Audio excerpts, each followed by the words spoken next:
ಬಸವಣ್ಣನ ಭಾವಚಿತ್ರಕ್ಕೆ ಪುಷ್ಪಾರ್ಚನೆ ಮಾಡುವ ಮುಖಾಂತರ ನಾಡಿನ ಜನತೆಗೆ ಶುಭವನ್ನು ಕೋರಬೇಕು ಅಂತೇಳಿ ಅವರಲ್ಲಿ ವಿನಂತಿ ಮಾಡ್ಕೊತೇನೆ. ಭಾರತ್ ಮಾತಾ ಕಿ ಜೈ, ಭಾರತ್ ಮಾತಾ ಕಿ ಜೈ, महात्मा बसवेश्वर महाराज की जय, महात्मा बसवेश्वर महाराज की जय.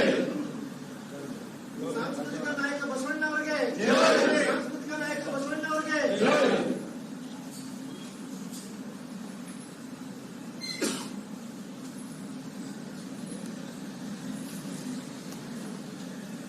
ನಾಡಿನ ಸಮಸ್ತ ಜನತೆಗೆ ಮಹಾನ್ ಮಾನವತಾವಾದಿ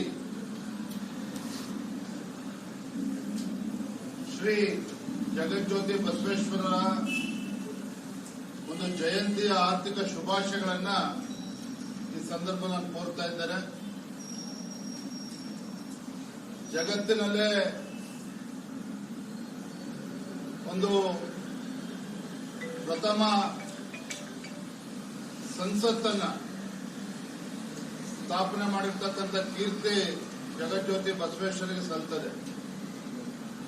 12ನೇ ಶತಮಾನದಲ್ಲಿ ಅಣ್ಣ ಬಸವಣ್ಣನವರ ಒಂದು ಕನಸು ಸಮ ಸಮಾಜದ ಒಂದು ನಿರ್ಮಾಣ ಮಾಡಬೇಕು,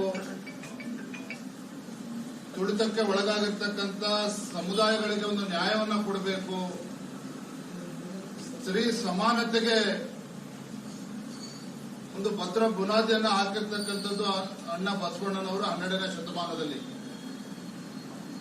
ನಮಗೆಲ್ಲ ಗೊತ್ತಿದೆ, ಇವತ್ತು ನಮ್ಮ ದೇಶದ ಹೆಮ್ಮೆಯ ಪ್ರಧಾನಮಂತ್ರಿ ನರೇಂದ್ರ ಮೋದಿಜಿಯವರು ಭಾರತ ದೇಶದಲ್ಲಿ ಅಷ್ಟೇ ಅಲ್ಲ, ಜಗತ್ತಿನ ಯಾವುದೇ ದೇಶಕ್ಕೆ ಹೋದರೂ ಸಹ ಅಲ್ಲಿ ಅಣ್ಣ ಬಸವಣ್ಣನವರನ್ನ ನೆನಪು ಮಾಡಿಕೊಳ್ತಾರೆ. ಅವರ ವಚನಗಳನ್ನ ಮೆಲುಕಾಗ್ತಕ್ಕಂಥ ಕೆಲಸವನ್ನ ಮಾನ್ಯ ಪ್ರಧಾನಮಂತ್ರಿ ನರೇಂದ್ರ ಮೋದಿಜಿಯವರು ಮಾಡ್ತಾ ಇರ್ತಕ್ಕಂಥ ನಾವೆಲ್ಲರೂ ಕೂಡ ಗಮನಿಸ್ತಾ ಇದ್ದೇವೆ. ಬಹುಶಃ 12ನೇ ಶತಮಾನದಲ್ಲಿ ಕೇವಲ ಭಾರತ ಅಷ್ಟೇ ಅಲ್ಲ, ಇಡೀ ಜಗತ್ತು ವಿಶ್ವನಾಯಕ ಅಂತೇಳಿ ಒಪ್ಕೊಂಡಿರ್ತಕ್ಕಂಥ ಜಗಜ್ಯೋತಿ ಬಸವೇಶ್ವರರ ಒಂದು ಜಯಂತ್ಯೋತ್ಸವ ಇವತ್ತು ಬಹಳ ವಿಜೃಂಭಣೆಯಿಂದ ಇವತ್ತು ಕನ್ನಡ ನಾಡಿನಲ್ಲೂ ಇಡೀ ದೇಶದಲ್ಲಿ ಆಚರಣೆ ಮಾಡ್ತಾ ಇರ್ತಕ್ಕಂಥದ್ದು ಬಹಳ ಸಂತೋಷ ತರ್ತಕ್ಕಂಥ ವಿಚಾರ. ಬಸವಣ್ಣನವರ ವಚನಗಳು ಅಂತ ಹೇಳಿದ್ರೆ ಅವರ ನಿಜ ಜೀವನದಲ್ಲಿ ಅವರ ಅನುಭವಗಳನ್ನ ವಚನಗಳ ಮೂಲಕ ಸಾಮಾನ್ಯ ಜನರಿಗೂ ಕೂಡ ತಲುಪತಕ್ಕಂಥ ನಿಟ್ಟಿನಲ್ಲಿ ವಚನಗಳ ಮೂಲಕ ಸ್ಪಷ್ಟ ಸಂದೇಶವನ್ನ ಈ ನಾಡಿಗೆ, ದೇಶಕ್ಕೆ, ಈ ಜಗತ್ತಿಗೆ ಕೊಟ್ಟಿರ್ತಕ್ಕಂಥವರು.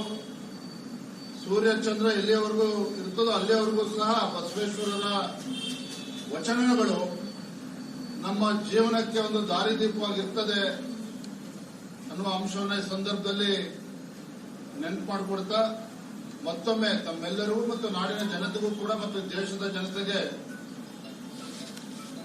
ಜಗಜ್ಯೋತಿ ಬಸವೇಶ್ವರರ ಜಯಂತಿಯ ಒಂದು ಶುಭಾಶಯಗಳನ್ನ ಈ ಸಂದರ್ಭದಲ್ಲಿ ಸಲ್ಲಿಸ್ತಾ ಇದ್ದೇನೆ. ನಮಸ್ಕಾರ. ಜಗಜ್ಯೋತಿ ಬಸವೇಶ್ವರರಿಗೆ, ಜಗಜ್ಯೋತಿ ಬಸವೇಶ್ವರರಿಗೆ.